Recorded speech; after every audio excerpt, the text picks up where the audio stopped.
So a question which is often asked by people whom I know is that you speak about Swamiji so much, but what impact has he had on the world at large in this past 120 years? To answer this question, we need to begin from a different point. We have to begin with our relationship with Swamiji and our understanding of Swamiji. For most people, Swamiji is a form without a voice. What do I mean by that?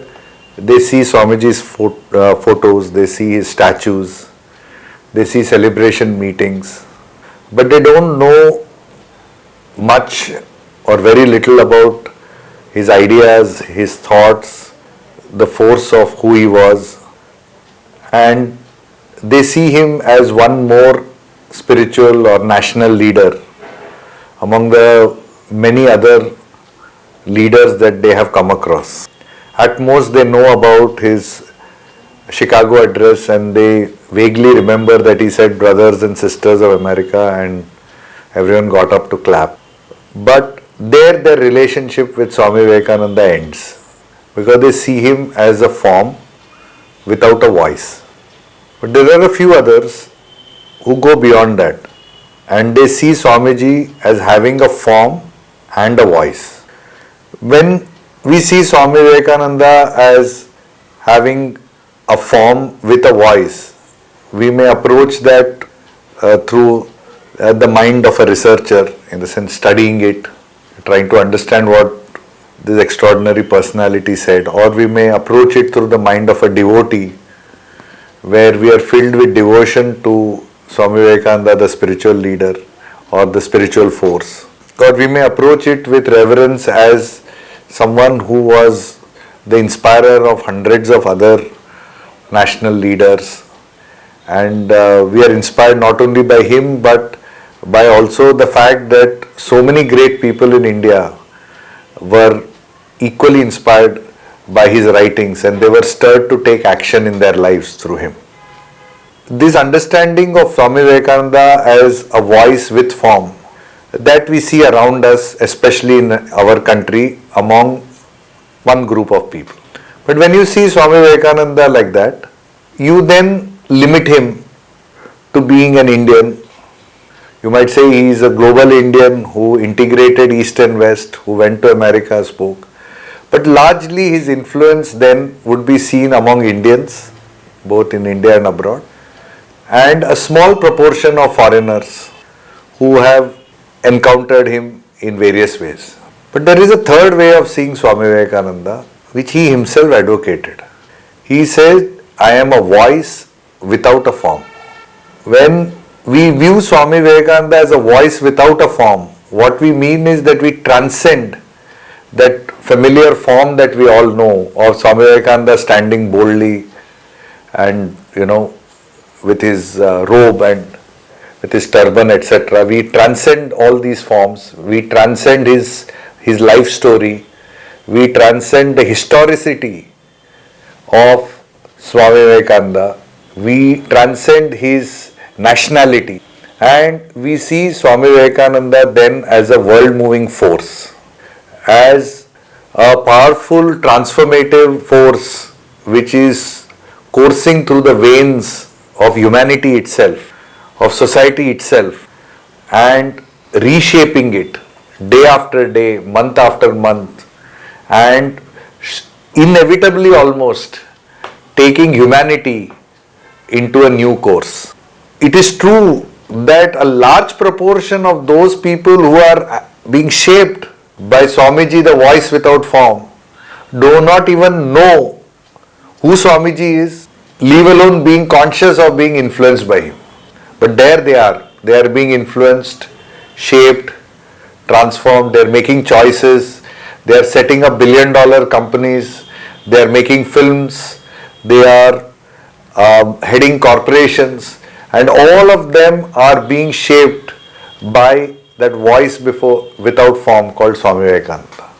So I'd like to speak a little more on this voice without form Because when we understand this voice, we understand Swamiji as a voice without form, we start recognizing what the real meaning of the word Jagat Guru is. Let us take 3-4 principles that some of us may be aware of and many of us may also not be familiar with.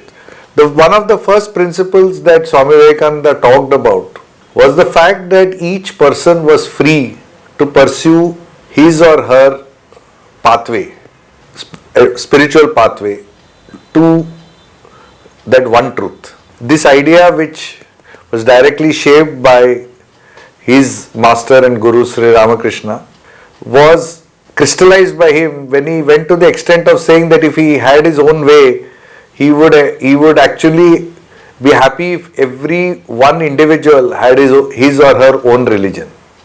That means he did not see religion as something which was a process, which was not something which was community led or tribe led or led as a group, but was based on the faith and the pathway followed by every individual. If you take this one principle and you see how humanity has grown and has transformed in the last 100 years, you will see that in the last 120 years, there has been a definitive movement away from what you can call all forms of churchianity, all forms of religiosity, towards an unfoldment of spirituality as the basis in the global discourse. Not that there is still tremendous amount of fundamentalism in the world, still there is a tremendous amount of sectarianism in the world, but the proportion of people who describe themselves as seeking spirituality rather than religion has increased dramatically. Not only that, we find that communities are reforming. Thanks to the internet, thanks to various kinds of technologies available, people are forming themselves into groups which are beyond their local family groups, beyond their local village or local urban community or that local caste or that local parish or local group, and they are forming communities which are international in nature, with groups who are with other people who are equally like-minded. So what you are seeing is a reformation of communities from the older rigid forms which were trapped in the boundaries of nation and religion and caste and tribe, and they are reforming themselves into getting organized by communities around interest, communities of purpose, communities of shared aspiration. And it is this that is en route to becoming that new format in which spirituality can flourish, where you might have individual groups, each group trying to follow or share a certain set of like-minded ideas on how they might want to proceed towards the truth and how they can help each other proceed towards the truth. So these are trends which are taking place beneath the surface, but you can see a relentless force taking the world in that direction. Let me give you one more example. Swami Vivekananda believed that at the center of everything lies the human being. He says that it is not man for matter, but it is matter for man. It is not that resources are all important, but it is human beings who are all important. Barely 20-25 years ago, if you saw it, this looked like an alien idea. But now you find in corporations, in institutions, people are recognizing, thanks to the fact that you are becoming a knowledge society, you are becoming a society where individual talent can make or break organizations, can make millions for an organization, can actually take, through the power of one person's design, through the power of one person's thinking, it is possible to completely transform entire industries, transform entire ways of looking at technologies, ways of looking at the world. People are beginning to realize more and more and more across the globe that it is human beings who are at the core of all society and not resources or power. Again, the process is slow, but you can see it relentlessly. You can see corporations beginning to keep human capital at the centerpiece. In fact, just Barely 20 years ago they were, or 10 years ago they were called human resources. Now they are called human capital. And 50 years ago they were called labor.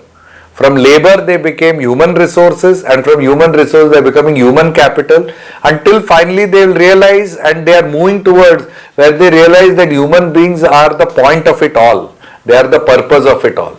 So there again you can see that Swamiji's ideas are relentlessly taking shape in the world, though silently and not so obviously. Let me give you a third example. Swamiji spoke about the integration of the sacred and the secular. He said that there should be, as Nivedita famously framed it, she said there should be no difference between work and worship, or between the sacred and the secular in day-to-day life in several ways. And if you look at that idea, today when you look at organizations, you look at institutions, more and more of people across the globe are asking the question of what is the meaning of work? What is the purpose of work? Why are we doing what we are doing? This question is growing in young minds, in minds, thoughtful minds across developed countries, and among intelligentsia and around people who are very often very highly qualified and are the educational elite of the world. And these people are asking the questions which are more fundamental questions, which is that why should I work? If it is it only a material pursuit, or is there something sacred, or is there something special about work which will allow me to lift it and lift my life out of the ordinary? So the fight against the mundane and to look for the sacred within the secular is a search which has started emerging in various parts of the world. And as that grows, as that movement grows, as that sense grows more and more in organizations, you find that people will turn more and more towards an integration of the sacred and the secular in the way they approach work, in the way they approach relationships, and so on and so forth. You find recently there was an interview which I read where a senior software company leader was saying that I no longer can attract young people only on the basis of money. I have to offer them something beyond money. I have to offer them a reason why they should join my company and why they should come, because they want something that will make them get up and leave a work from home kind of environment where they have comfort and they can just finish off work and get paid for it without having to see the inside of an office. You have to get them out of their home into office, spend time with people. Then I have to offer them something beyond money. I have to offer them something beyond just some tasks. I have to give them some meaning and some purpose and something greater in life. This idea itself is like the first germination that you see of how work itself, secular work itself, will start getting sacralized in the years to come. There are several other examples that I can come up with, but the point which I am trying to make is that if you imagine and think of Swamiji as a voice without form, you can expand our understanding of Swamiji to see him as a world force who is step by step patiently working across nations, across groups, and building what you can call a new expanded consciousness in the world. And this Swamiji consciousness, this expanded Swamiji consciousness, is that voice without form which is reshaping humanity. Today it is still earlier, it is just barely 120 years. Let's not forget that Swamiji came to create and to transform the entire world at a root and branch level. So 120 years is extremely small from that point of view. But within this 120 years, this is the kind of impact that this silent force has been having.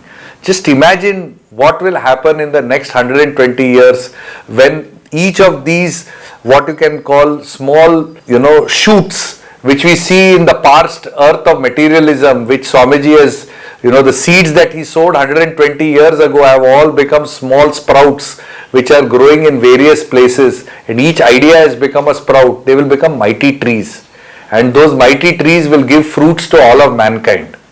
And that is the Swamiji that we must also understand, along with our devotion and love for Swamiji the voice with form. So both we must have, and it is this multidimensionality of Swamiji that inspires me most.